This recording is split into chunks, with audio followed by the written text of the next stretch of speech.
Hi everyone, welcome to digital GK classes. So CTET का आपको पता ही है कि 14 दिसंबर को आपका पेपर है और अगर आप देखो तो आपके पास जो है 1 मंथ है और बहुत सारे मैसेज भी आ रहे थे कि इस बचे हुए समय में हमें किस तरीके से तैयारी करनी चाहिए।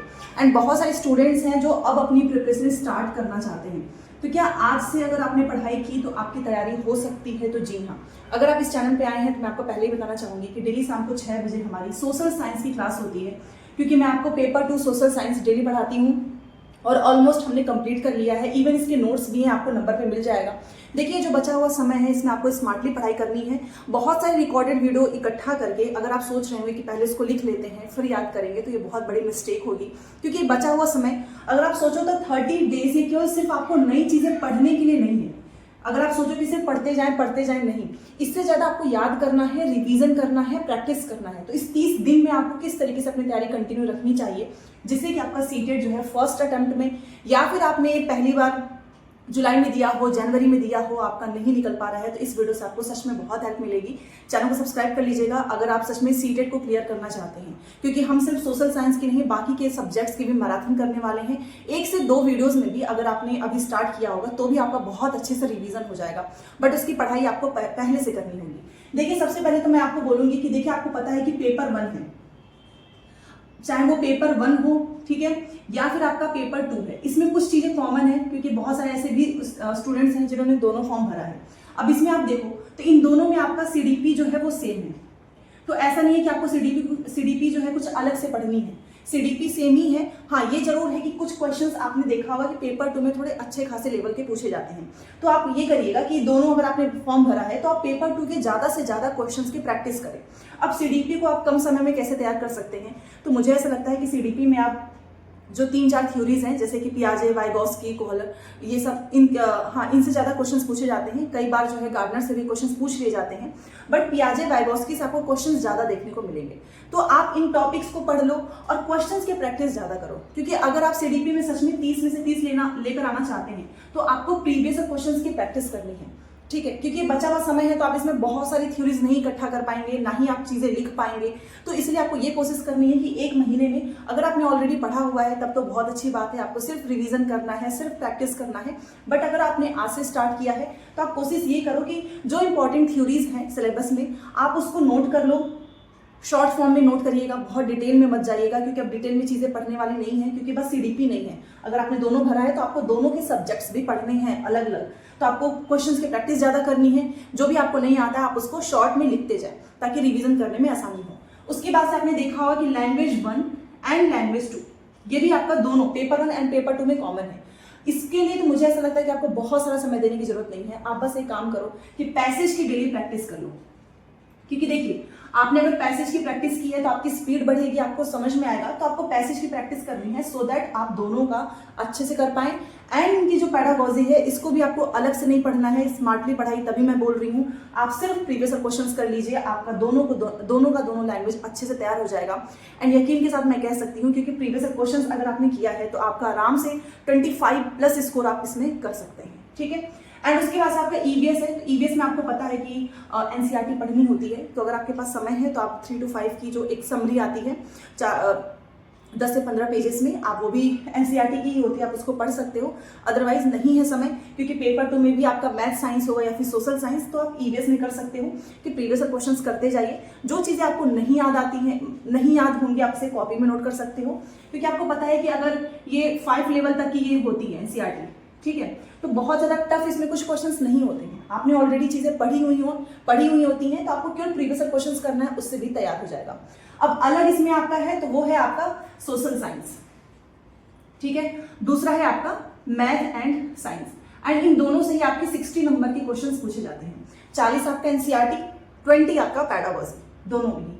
अब इसमें स्कोर करना थोड़ा मुश्किल हो जाता है। आपको भी पता है कि 40 नंबर की एनसीईआरटी पढ़नी है, इट मीन्स कि आपको 6, 7, 8 इन तीनों की किताबों को बहुत अच्छे से पढ़ना है, कॉन्सेप्ट क्लियर करना है। अगर मैं आपको इसमें बोल दूं कि सिर्फ प्रीवियस क्वेश्चन से हो जाएगा तो ये भी एक गलती ही होगी, क्योंकि सिर्फ प्रीवियस क्वेश्चन से आप पास नहीं हो पाएंगे। आप इसमें सिर्फ 20-30 इतना ही स्कोर कर सकते हो, और यही एक रीजन बनता है कि पेपर 2 लोगों का नहीं पास हो पाता है। तो मैं तो ये बोलूंगी कि आप यहाँ पर स्मार्टली थोड़ा बहुत प्रीवियस क्वेश्चन से काम चला सकते हैं, but social science and math science के लिए जो 40 नंबर की एनसीईआरटी है उसके लिए आपको 6, 7, 8 की जो है किताब पढ़नी ही होगी। अब इसको मैं स्मार्टली आपको बताती हूँ आप कैसे कर सकते हो। देखिए अब इसमें क्या होगा कि बहुत सारे लोगों ने बैचेस लिए होंगे बट उन्होंने अब स्टार्ट किया है, तो बहुत सारी क्लासेस तो ऑलरेडी हो चुकी होंगी। अब आपको उन क्लासेस को बार बार देख के नोट नहीं करना है। उस क्लास की जो पीडीएफ होंगी आप उसको प्रिंट करवा लो अगर आपने ऑलरेडी किसी के बैचेस लिए हैं, या फिर आपके पास सबसे अच्छा तो ये होता है कि आप मटेरियल ही ले लो, या फिर आपके पास कोई किताब हो, ठीक है, जिसमें सिर्फ और सिर्फ चीजें इंपॉर्टेंट चीजें लिखी हो। क्योंकि एनसीईआरटी की किताब में आपने देखा होगा कि बहुत सारी तो कहानियां हैं जो कि आपको बिल्कुल भी नहीं पढ़नी है। तो यहाँ पर ये हो सकता है कि आप बुक से ज्यादा पढ़ो। जी हाँ, क्योंकि वीडियोस में बहुत टाइम वेस्ट होगा। अगर आपने आज से स्टार्ट किया है, अगर आप मटेरियल से पढ़ना चाहें तो पूरी सोशल साइंस या मैथ साइंस आप आराम से 15 दिन में तैयार कर सकते हो, बट उसके लिए थोड़ा सा समय एक्स्ट्रा देना होगा। अब जैसे मैं आपको सोशल साइंस पढ़ाती हूँ तो मेरे जो खुद के नोट्स हैं, अगर मैं टोटल पेजेस की बात करूँ तो 169 या 179 इतना होगा। आप उसको आराम से 7 से 8 दिन में कवर कर सकते हो, ठीक है। पूरी एनसीईआरटी कवर हो जाएगी, पॉलिटी भी वहां से आएगी, कुछ मैंने क्वेश्चंस भी दिए हैं वहां से भी तैयार हो जाएगा।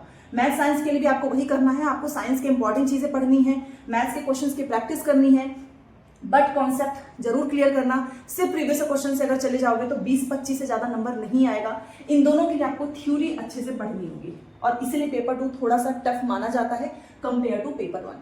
तो ये 1 मंथ के आपको किस तरीके से इसको अरेंज करना है। देखिए अगर आपने अब जस्ट स्टार्ट किया है तो आप इस तरीके से टाइम बनाइए कि आपको 1 घंटे या 2 घंटे सीडीपी को देना है। अब आपको सारे सब्जेक्ट्स डेली पढ़ने होंगे क्योंकि प्रॉपर आपको सबको समय देना होगा। लैंग्वेज 1 लैंग्वेज 2 का आप एक पैसेज कर सकते हो, एक हिंदी का कर लो, एक इंग्लिश का कर लो। ईवीएस के आप प्रीवियस क्वेश्चंस जब एक लगाओगे टेस्ट, देखिए प्रीवियस क्वेश्चंस आपको डेली करना है, ठीक है। अगर आप ये सोचोगे कि सिर्फ पढ़ते जाएं तो भी पेपर पास नहीं होगा, ये रियलिटी है। क्योंकि पढ़ाई के साथ साथ आपका स्पीड, आपका टाइम मैनेजमेंट, आप जो एलिमिनेशन जो ट्रिक्स हैं, जो सारी चीजें सीखते हैं, जो आपकी गलतियां हैं, वो सब कुछ प्रीवियस क्वेश्चन से ही पता चलेगा। तो 2.5 घंटे तो आप एक्स्ट्रा मान के चलो कि प्रीवियस क्वेश्चन का है। उसके बाद से एनालिसिस करने के बाद से जो भी आपकी गलती है आप उसको सुधार कर सकते हैं। ईवीएस आपका प्रीवियस क्वेश्चन से ही हो जाएगा, इसी 2.5 घंटे में ही हो जाएगा। लैंग्वेज 1 लैंग्वेज 2 भी इसी 2.5 घंटे में हो जाएगा। आपको अलग से सीडीपी के लिए 1 घंटा देना है, आप आराम से इसमें कर सकते हो। उसके बाद से आपका जो समय बचा है आप उसमें 2-2 घंटे या जो जितना भी आपके पास जितना भी टाइम है, आप 2 से 3-3 घंटे भी अगर सोशल साइंस या मैथ साइंस को दे रहे हैं तो आपका बहुत अच्छा स्कोर आएगा, ठीक है। तो मैं बस इतना बोलना चाहूंगी कि अब बहुत सारी वीडियोस से लिखने के बजाय आप उसको पढ़ना चालू कर दो। क्योंकि देखिए ये रियलिटी है, जैसे मान लो अगर मुझे कोई चीज नहीं आती है तो मैं वीडियोस में देखने के बजाय मैं किताब से या फिर किसी भी मटेरियल से वो चीजें ज्यादा अच्छे से रिवाइज कर सकती हूँ, याद भी कर सकती हूँ, ठीक है। क्योंकि वीडियोस में बीच में बहुत सारी बातें होती हैं, प्लस उसको लिखने में भी समय चला जाता है और समझने में तो बार बार आपको वीडियोस को पॉज भी करना होता है, ठीक है। तो यहाँ पर बस मैं इतना बोलना चाहूंगी कि 30 दिन का अपना खुद का टाइम टेबल बनाओ।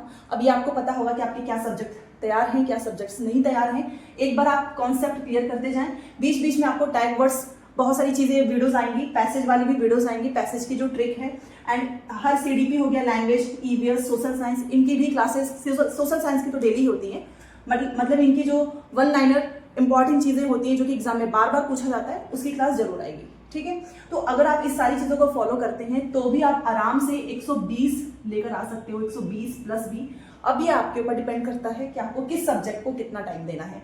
फॉर एग्जाम्पल आपका सीडीपी अच्छा है तो आप उन सब्जेक्ट्स पे ज्यादा टाइम दीजिए जिसमें आपके नंबर नहीं आ रहे हैं, या पिछली बार जिस सब्जेक्ट की वजह से आपका नहीं हुआ था। जैसे कि बहुत सारे लोग मैसेज करते हैं कि उनका सोशल साइंस की वजह से पेपर 2 नहीं हुआ है, तो आपको इसमें ज्यादा समय देना चाहिए। बट वीडियोस के बजाय आप पहले कॉन्सेप्ट क्लियर कर लो, फिर आप मैराथन में अपना रिवीजन कर सकते हैं, ठीक है।